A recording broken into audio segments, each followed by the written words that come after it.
Tema pada pagi yang indah ini adalah rahasia untuk menghadapi pergumulan. Dan tentunya untuk menghadapi pergumulan kita harus hidup sepenuh dalam kebenaran, sepenuhnya dalam kebenaran. Amin. Saudara yang diberkati Tuhan, di dalam proses kehidupan saya dan saudara, Tuhan sudah memberikan kita keselamatan melalui pengorbanan Tuhan Yesus di atas kayu salib. Memang firman Tuhan berkata diberikan cuma-cuma, secara gratis, tetapi bukan suatu murahan. Sekali lagi, tetapi bukan suatu murahan. Firman Tuhan bilang lewat Rasul Paulus, saudara. Paulus berkata, memang kita telah menerima kemerdekaan. Tetapi Paulus bilang, tetap berdirilah teguh di atas dasar firman Tuhan. Jadi berdirilah teguh itu kita harus berjuang. Keselamatan itu kita harus kerjakan. Jangan kita tinggal diam. Oh, kita tetap selamat. Sekali selamat tetap selamat meskipun berbuat dosa. Ada pengajaran hari-hari ini, pelajaran kasih karunia, sekali selamat tetap selamat meskipun berbuat dosa. Saudara, ini pengajaran yang salah, pengajaran yang sesat, tidak menurut di dalam Kristus. Jadi kita sebagai orang yang percaya, kita harus tetap hidup sepenuhnya di dalam Kristus untuk melakukan setiap kebenaran. Apapun persoalan yang kita hadapi, baik dalam rumah tangga, persoalan pengajaran, saudara, kita harus benar-benar tetap tinggal di dalam Kristus. Itu poin pertama. Kita terus-menerus untuk melakukan kebenaran.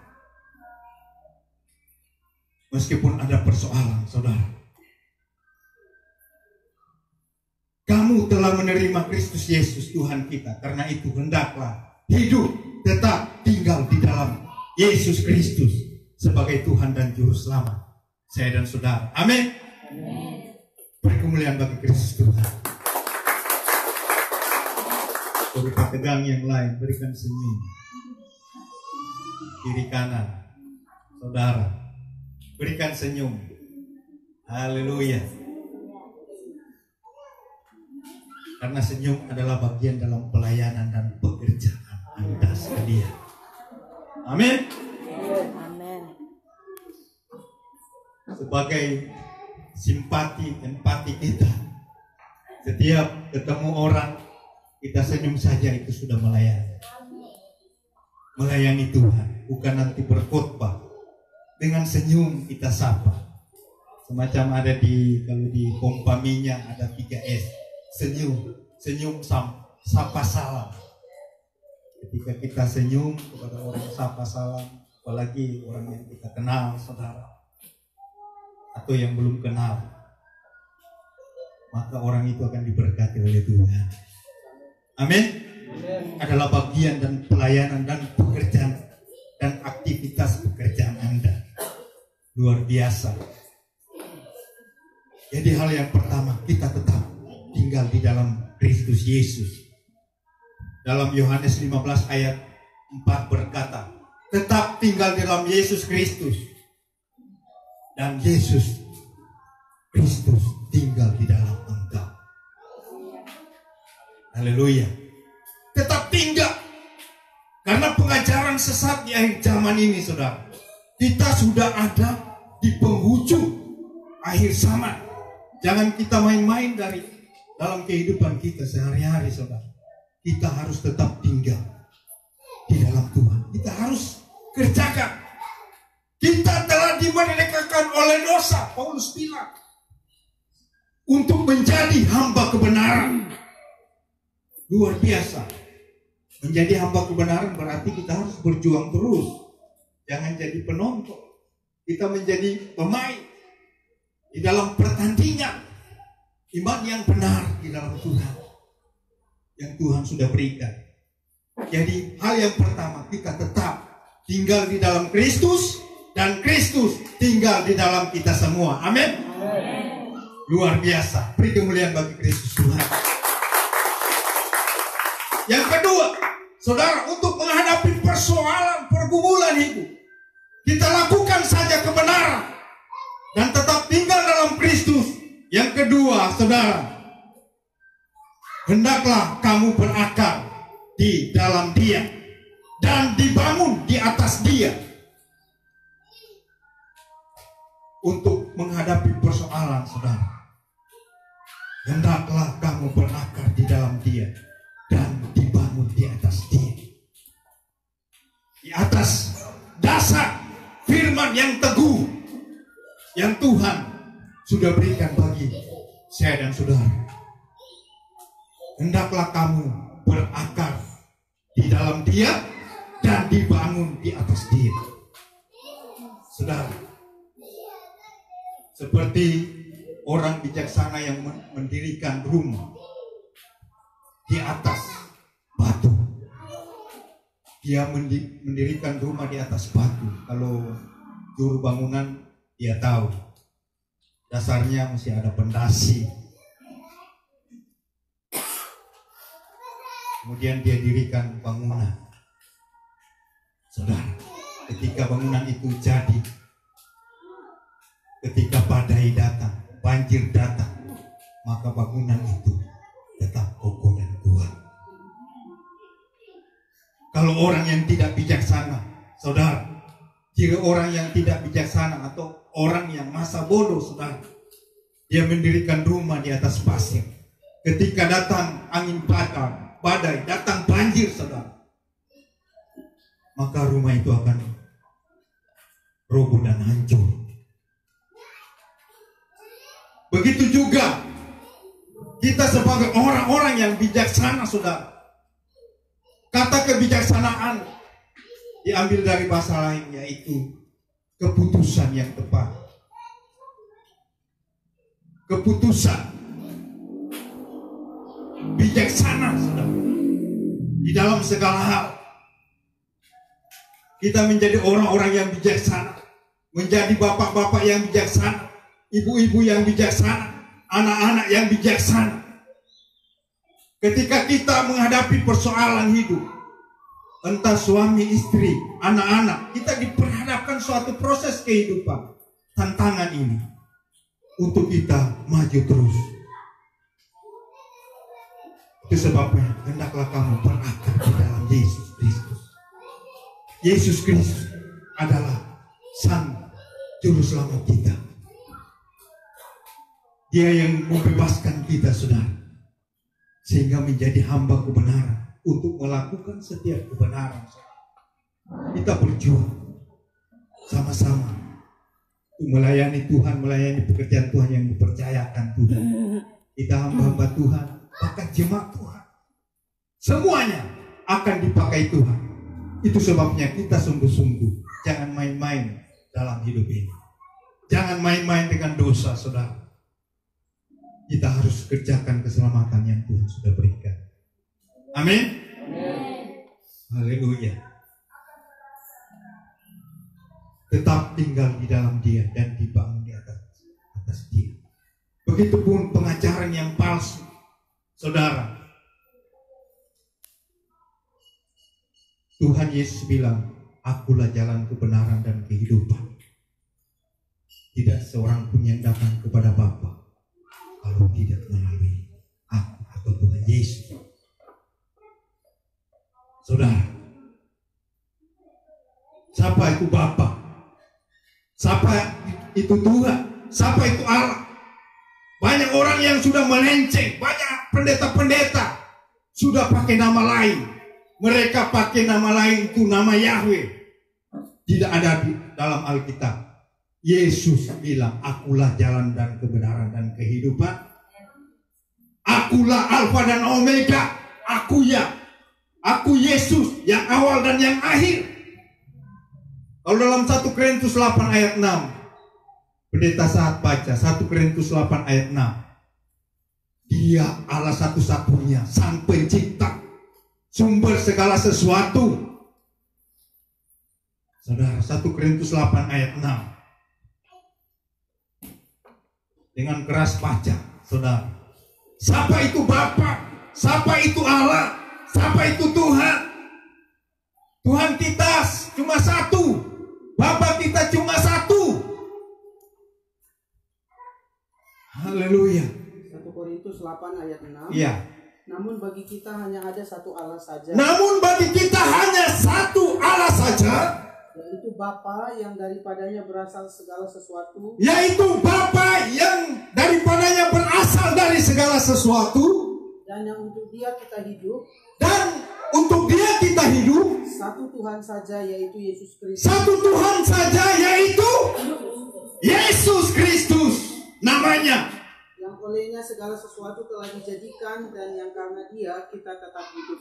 Yang olehnya telah segala sesuatu telah dijadikan, karena Dia kita hidup sampai saat ini. Amin. Tidak ada nama lain. Kisah 4 ayat 12. Di bawah kolong langit ini tidak ada satu nama yang berkuasa, hanya nama Yesus, baik di bumi dan di surga, yang dapat menyelamatkan. Cuma Yesus Kristus yang telah menyelamatkan Anda dan saya. Amin. Beri kemuliaan bagi Kristus Tuhan. Kita hari-hari ini harus memproklamirkan nama Yesus. Saudara, nama Yesus Kristus di atas segala-galanya. Bukan mau memproklamirkan nama Yahweh. Yesus Kristus yang kita agungkan. Dia adalah pencipta langit dan bumi. Bumi ini masih gelap dan kosong. Dia sudah melayang-layang. Roh Kudus sudah melayang-layang. Siapa itu Roh Kudus? Dalam bahasa asli ruah. Dia yang memberikan nafas kehidupan bagi saya dan saudara. Dialah pribadi Yesus Kristus. Haleluya. Dia yang bertakhta, Dia yang berkuasa. Haleluya.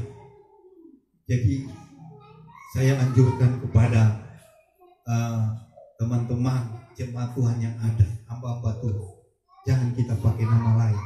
Bapa kita Yesus Kristus. Sedangkan lagu dorang ganti. Dong ganti Yahweh, bahkan di kita baca di buku teologi, orang sisip di pertengahan dan akhir buku itu, Yesus saja dong bilang Yahweh. Dapat di mana? Haleluya Yahweh. Sudah haleluya bahasa sorga. Tidak bisa diartikan bahasa sorga. Artinya puji Tuhan. Bukan Yahweh, saudara. Yesus sampai Yesus bilang Yahweh. Tidak ada dalam Alkitab. Profesor Dr. Bambang Nursena, dia dari Muslim, dia pakar, ahli bahasa. Sampai bahasa asli dia pakar, bahasa asli, bahasa Ibrani. Dia tahu. Karena dia rindu bertemu dengan Yesus secara pribadi, saudara. Dia belajar kebenaran firman Tuhan dalam kitabnya orang Kristen, saudara.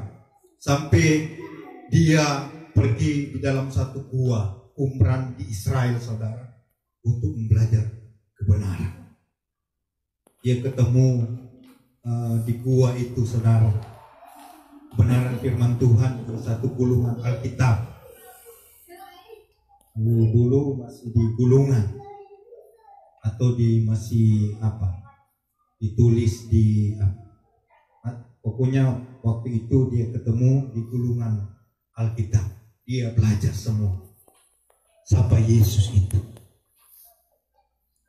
dan dia bertobat, dan dia sudah ditarik oleh Lembaga Alkitab Indonesia di Jakarta.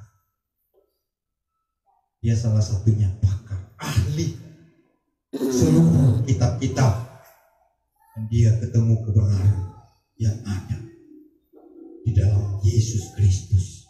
Injil adalah sebagai kekuatan Allah. Injilnya orang Kristen, kebenaran. Dari Kejadian sampai Wahyu berbicara Yesus Kristus dialah sumber segala sesuatu. Seperti tadi 1 Korintus 8 ayat 6, saudara. Sumber segala sesuatu, Sang Pencipta. Haleluya. Kalau kita baca di dalam apa? Kalau kita baca dalam firman Tuhan tadi, saudara, yang luar biasa. Di dalam Galatia 1 ayat 8, saudara. Kita hati-hati pengajaran. Apa dalam Galatia 1 ayat 8 berkata, meskipun malaikat terang yang memberitakan Injil, tetapi Injil lain bukan yang bertolak dari kebenaran, saudara. Meskipun malaikat terang, firman Tuhan Galatia 1 ayat 8, terkutuklah ia.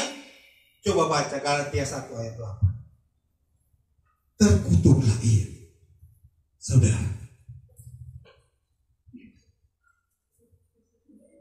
sekalipun malaikat terang, coba satu orang baca Galatia 1 ayat 8.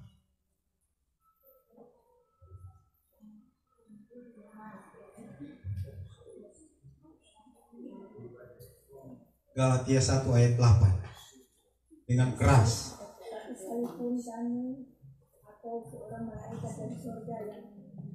Sekalipun kamu seorang malaikat dari surga, malaikat terang,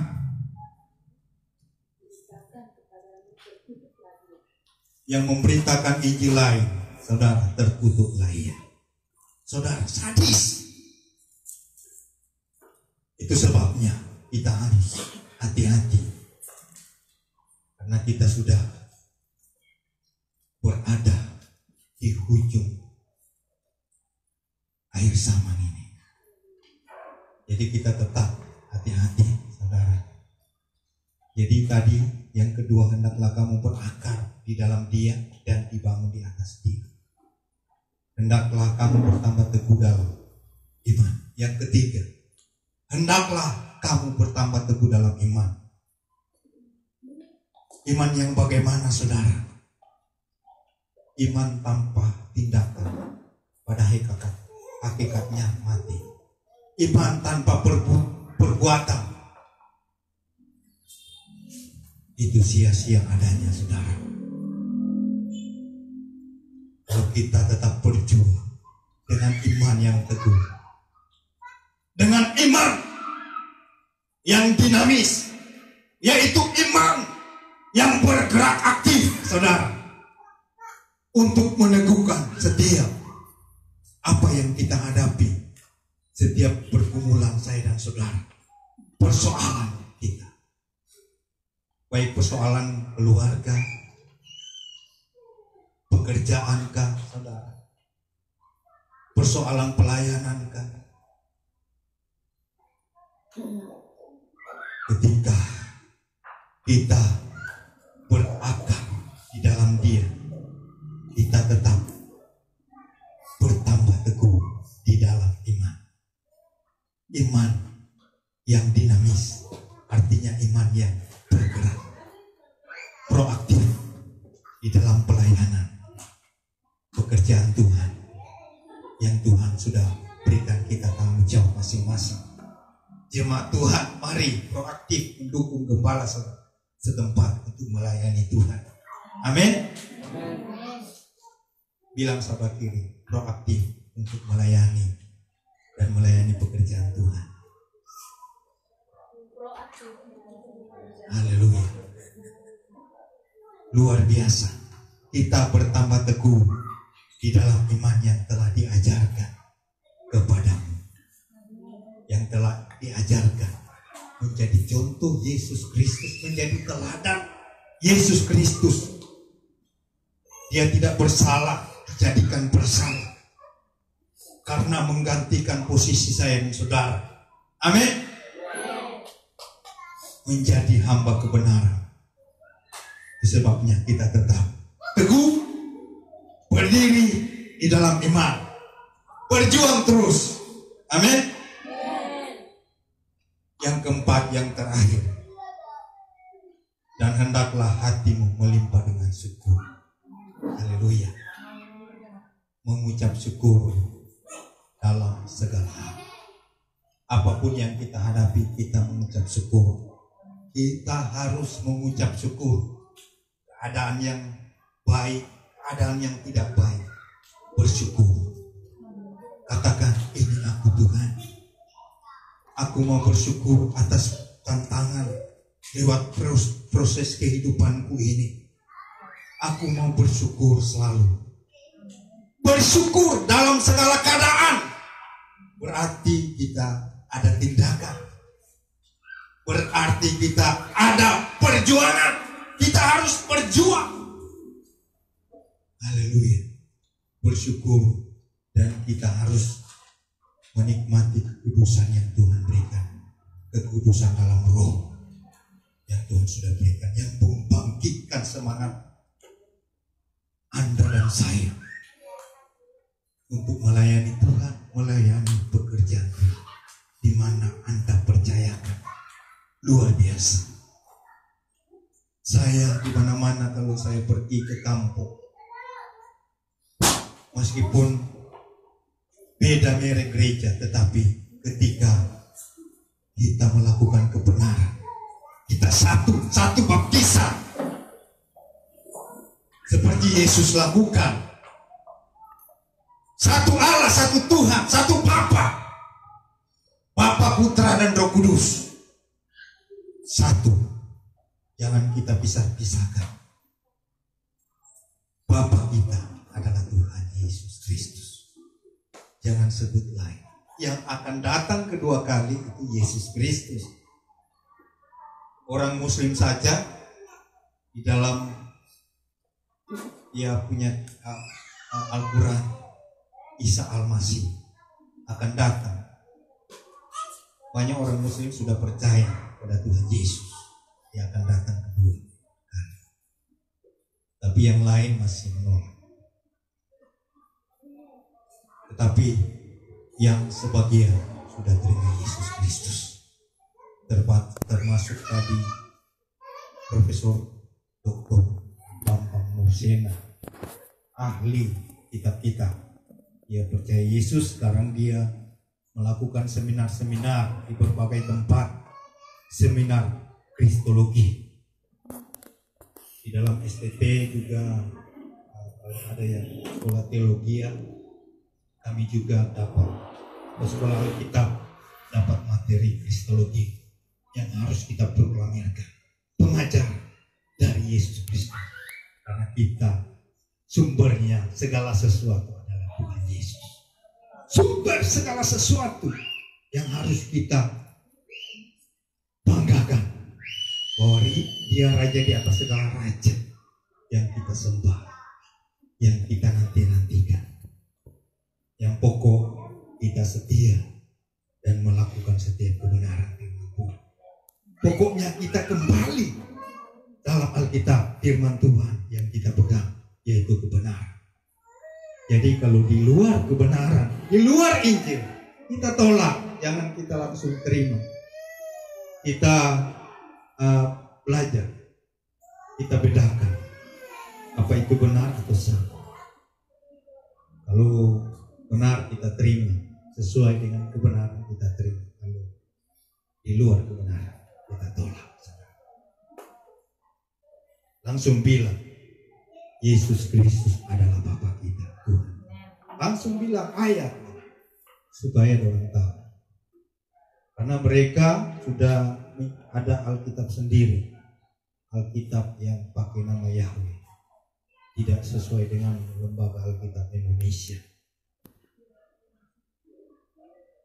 Jadi kalau Yesus itu artinya juru selamat saya dan saudara. Yesus Kristus satu-satunya dia yang memberikan keselamatan. Dialah Mesias yang akan datang.